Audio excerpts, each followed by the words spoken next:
Halo, perkenalkan nama saya Elizabeth Esriani Beritu dengan NPM 1905030143 dari kelas 2A42. Baiklah, di sini saya akan membacakan apa itu pengertian denah. Denah adalah suatu gambaran mengenai letak tempat, bisa letak lokasi ataupun letak ruangan pada suatu bangunan.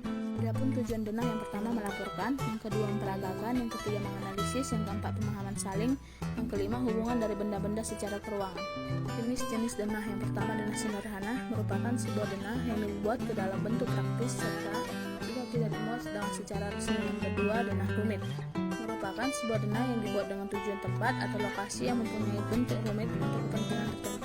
Adapun unsur-unsur denah yang pertama judul denah yang merupakan suatu hal yang memiliki peran sangat penting dalam unsur denah.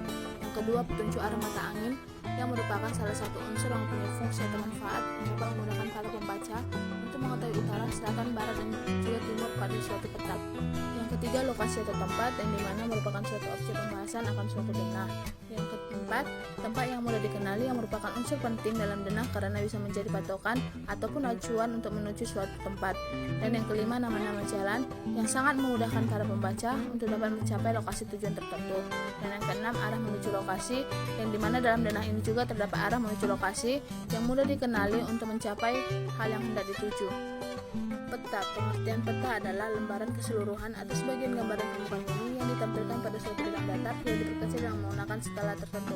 Adapun fungsi peta yang pertama satu menunjukkan posisi atau lokasi suatu tempat di permukaan bumi, dan yang kedua memperlihatkan ukuran, luas maupun jarak dan arah dari suatu tempat di permukaan bumi, dan yang ketiga menggambarkan bentuk-bentuk di permukaan bumi baik seperti benua, negara, gunung, sungai dan bentuk-bentuk lainnya, dan yang keempat membantu peneliti sebelum melakukan survei terhadap kondisi daerah yang akan ditelitinya, dan yang kelima menyajikan data tentang potensi suatu wilayah.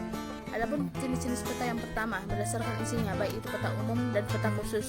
Yang kedua jenis peta berdasarkan skalanya, ada peta skala besar, peta skala sedang, dan peta skala kecil maupun peta kadastar. Ketiga peta berdasarkan bentuk atau simetrisnya, yang pertama peta datar, yang kedua peta timbul, yang ketiga peta digital. Berikut adalah unsur-unsur pada peta.